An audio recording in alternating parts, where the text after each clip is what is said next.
2024వ సంవత్సరానికి గాను ప్రకటించిన గద్దర్ సినిమా అవార్డులను చూసిన తర్వాత పర్వాలేదు కాస్త సెన్సిబుల్ గానే అవార్డులు ఇచ్చారనిపించింది. కానీ సడన్ గా 2014 నుండి 2023 వరకు ప్రకటించిన ఉత్తమ సినిమా అవార్డులను చూసిన తర్వాత అవార్డుల కమిటీ మెంబర్లకు పిచ్చి లేచిందనిపించింది. అంత దరిద్రంగా ఉన్నాయి అవార్డులు.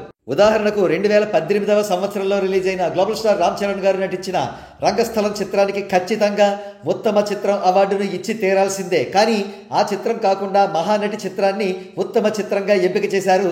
2వ స్థానం మాత్రమే రంగస్థలం చిత్రానికి ఇచ్చారు. రంగస్థలంలో రామ్ చరణ్ గారి ఎక్స్ట్రాడినరీ పెర్ఫార్మెన్స్, మేక్ ఓవర్ మరియు cinema story, content and execution అన్నీ కూడా టాప్ నాచ్ లో ఉండే రంగస్థలం సినిమాను ఒక ట్రెండ్ సెట్టింగ్ ఫిల్మ్ గా మార్చాయి. రంగస్థలం బాటలోనే వందలాది సినిమాల నిర్మాణం జరిగే విధంగా ప్రోత్సహించాయి. రంగస్థలం సినిమాతో పాటు రామ్ చరణ్ గారి పెర్ఫార్మెన్స్ కు గాను ఆయనకు కూడా ఫిల్మ్ఫేర్ ఉత్తమ నటుడు అవార్డు లభించింది. అంతేకాకుండా జీ సినీ అవార్డ్స్ వచ్చాయి. 66వ నేషనల్ ఫిల్మ్ అవార్డ్స్ లో రంగస్థలం సినిమాకు బెస్ట్ ఆడియోగ్రఫీ అవార్డు దక్కింది. ఇకపోతే రంగస్థలం సినిమాకు అవార్డు ఇవ్వకపోవడమే ఒక బూతు అనుకుంటే పచ్చి బూతు విషయం మరొకటి జరిగింది.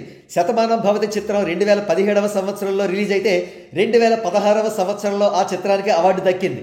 ఇదక్కడి చోద్యం అంటూ అందరూ ప్రశ్నిస్తున్నారు. కాగా విన్నర్స్ కు కొరియర్ ద్వారా ఈ అవార్డులు పంపిస్తారని ప్రచారం జరుగుతున్న అవార్డుల వివరాలు ఈ విధంగా ఉన్నాయి. 2014వ సంవత్సరం first best feature film run Raja run, తర్వాతి స్థానాల్లో పాఠశాల, అల్లుడు సీను ఉన్నాయి.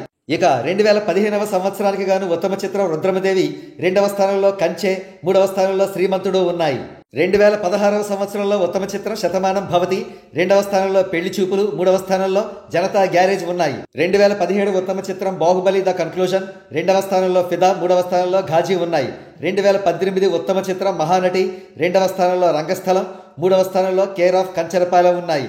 2019 ఉత్తమ చిత్రం మహర్షి, 2వ స్థానంలో జెర్సీ, 3వ స్థానంలో మల్లేశం ఉన్నాయి. ఇక 2020వ సంవత్సరానికి గాను ఉత్తమ చిత్రంగా అలవైకుంఠపురంలో ఎంపికైంది. 2వ స్థానంలో కలర్ ఫోటో, 3వ స్థానంలో మిడిల్ క్లాస్ మెలోడీస్ ఉన్నాయి. 2021 ఉత్తమ చిత్రం ఆర్ఆర్ఆర్, 2వ స్థానంలో అఖండ, 3వ స్థానంలో ఉప్పెన ఉన్నాయి. 2022 ఉత్తమ చిత్రం సీతారాం, ఉత్తమ 2వ చిత్రం కార్తికేయ 2, 3వ చిత్రం మేజర్. 2023 ఉత్తమ చిత్రం బలగం, 2వ స్థానంలో హనుమాన్, 3వ స్థానంలో భగవంత్ కేసరి ఉన్నాయి.